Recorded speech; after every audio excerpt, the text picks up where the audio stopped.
Russian drone strike targeted a passenger train at a station in Shostka yesterday, injuring at least 30 passengers and rail workers. Ukrainian President Vladimir Zelensky has termed the Shostka station strike savage. Rescue teams and medical personnel are working on site to treat the wounded, with no fatalities reported in the immediate aftermath.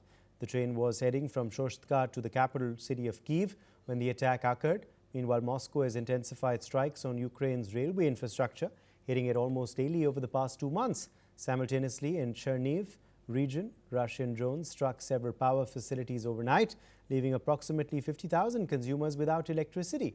Energy companies have started restoration efforts, but hourly outages continue, operating on a 3-hour or,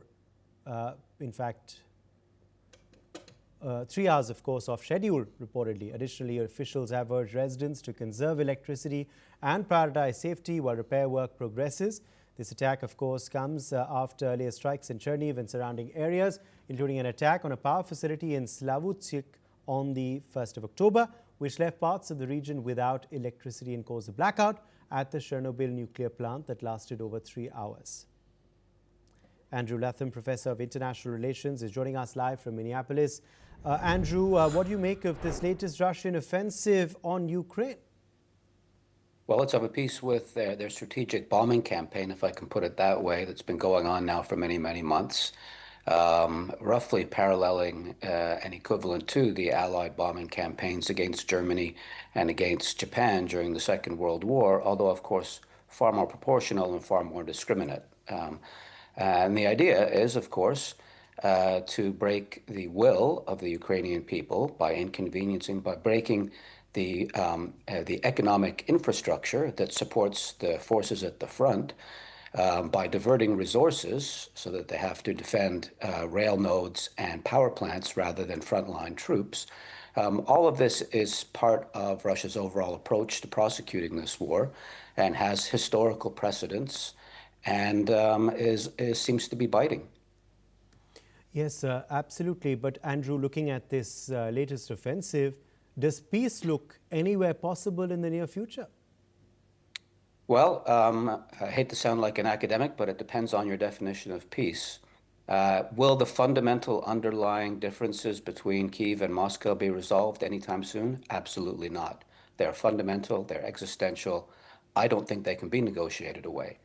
Are we likely to get a ceasefire or an armistice, something like happened on the Korean Peninsula in 1953, a temporary end to the armed phase of hostilities? I think that's a possibility. We're not there yet. That requires both sides to be exhausted and neither side to think that it's definitively winning. And I don't think we're quite there yet, but I think that's just around the corner. And that's probably the only way out of this military dead end. All right, Andrew, appreciate you joining us with your perspective on that story.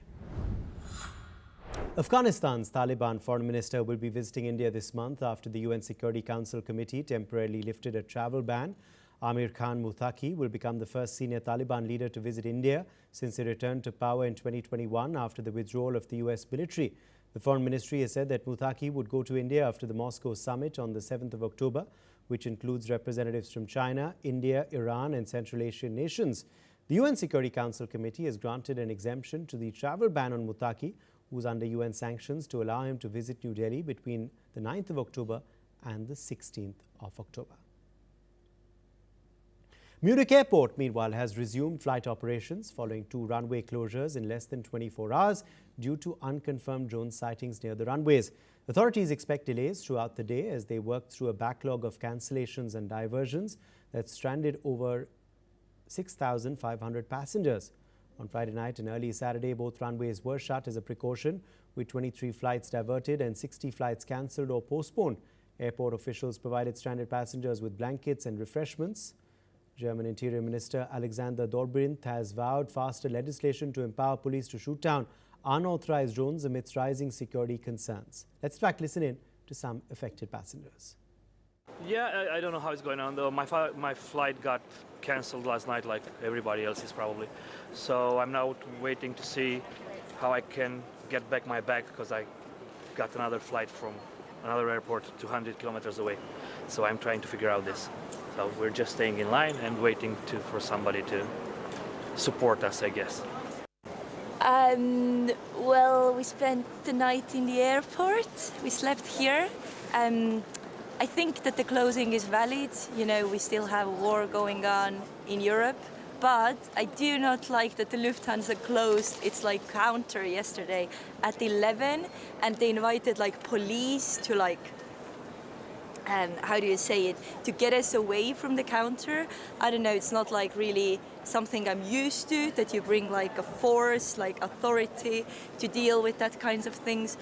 Also haven't been provided meal tickets yet, accommodation, nothing. So yeah, I'm waiting. But the closing is valid, overall. But just I don't like how Lufthansa dealt with it. And on that note, it's time for a very short break. Stay tuned to NewsX World.